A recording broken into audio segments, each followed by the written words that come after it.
Payg'ambarimiz alayhissalatu vassalam aytadilarki, qaysi bir ayol 5 mahal namozini o'qib, ro'zasini tutib, Allohning buyrug'ini bajarib, erini rozi qilib bu dunyodan o'tsa, qiyomatda jannatni xohlagan eshigidan kiradi deydi.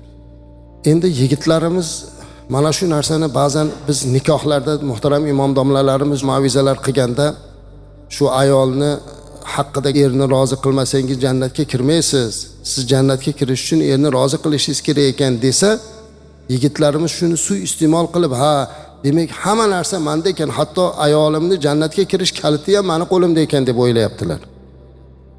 Lekin o'zidagi mas'uliyatchi. Kuyov bolalar bilan gaplashsangiz, ayolidan Fotima Zahro bo'lishini talab qiladi. Ayolidan Fotima bo'lishlikni talab qilayotgan yigit o'zi Hazrati Alidek bo'lsin-da. Ana o'shunda yarashadi. O'zi nima qilsa bo'laveradi, qanaqa buzuqchilik qilsa bo'laveradi, qanaqa novakorlik ishlarni qilsa bo'laveradi-yu, lekin ayolidan Fotima Zahroning xulqini so'rashligi adolatsizlik. O'zingiz Alidek bo'lingki, ayolingiz Fotima onamizdek bo'lsin.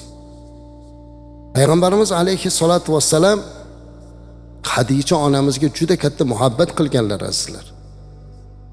Zero Rasulimiz alayhissalatu vassalam shu qadar muhabbat qilganlaridan hatto Hadicha onamiz olamdan o'tgan yilni o'zlari uchun mahzunlik yili deb e'lon qilganlar.